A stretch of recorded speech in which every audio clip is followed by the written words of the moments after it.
கர்த்தரும் இரட்சகருமா இருக்கிற இயேசு கிறிஸ்து நாமத்தினால உங்கள் யாவரையும் வாழ்த்துக்கிறேன். சங்கீதம் 23வது அதிகாரத்தில் இப்படி போட்டிருக்குது, என் பாத்திரம் நிரம்பி வழிந்தது அப்படின்னு. அதில் தாவீது சொல்கிறாரு, தேவன் தாவீதை அழைத்து ராஜாவாக்கின அதே தேவன் தான் உங்களை அழைத்து இருக்கிறாரு. அவர் உங்கள் மேலே அன்பாக இருக்கிறாரு, உங்கள் மேலே கரிசனை உள்ளவராக இருக்கிறாரு, உங்களுடைய தேவைகளை அவர் சந்திக்கிறவராக இருக்கிறாரு. என்ன மாதிரினா, அவர் சொல்கிற மாதிரி தான் உங்களுடைய பாத்திரம் நிரம்பி வழியும். வேதாகமத்தில் எந்த இடத்துலையும் ஆண்டவர் பொருளாதார ரீதியாக தேவைகளை சந்திக்கும் போது அளவுக்கும் அதிகமாக தான் அவர் கொடுத்துருக்கிறாரு. அது தேவனுடைய தன்மையாக இருக்குது. அவர் எது செஞ்சாலும் அளவுக்கு அதிகமாக நிரம்பி வழியத்தக்க அப்படிப்பட்ட அற்புதங்களை தான் தேவன் செய்கிறாரு. அப்படிப்பட்ட ஆசீர்வாதங்களை தான் தேவன் கொடுக்குறாரு. இயேசு கிறிஸ்துவை பேதுரு சந்திச்சதுக்கு அப்புறம்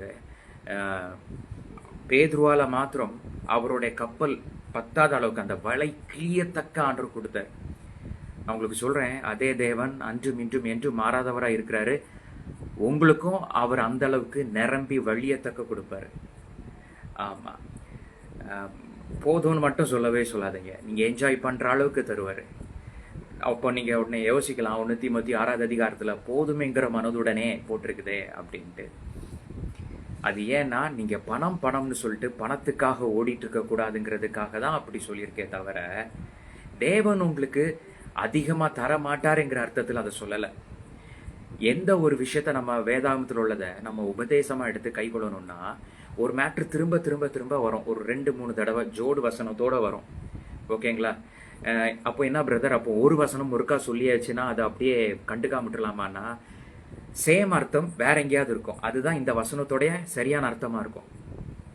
ஓகேங்களா? ஸோ அதே அதிகாரம், ஓகே, 1 தீமோத்தேயு 6வது அதிகாரம் 17வது வசனத்துல என்ன போட்டிருக்குதுன்னா, நீங்கள் சந்தோஷம் அடைகிற அளவுக்கு, இங்கிலீஷ்ல அது நீங்க என்ஜாய் பண்ற அளவுக்கு தேவன் தருவார்னு போட்டிருக்குது.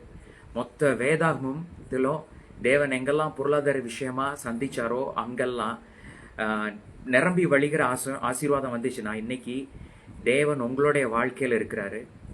உங்களுக்காக அவர் ரத்தம் சிந்தினதுனால நீங்க ஆசீர்வதிக்கப்பட்டவர்களா இருக்கிறீங்க, தேவனோட இணைக்கப்பட்டவர்களா இருக்கிறீங்க.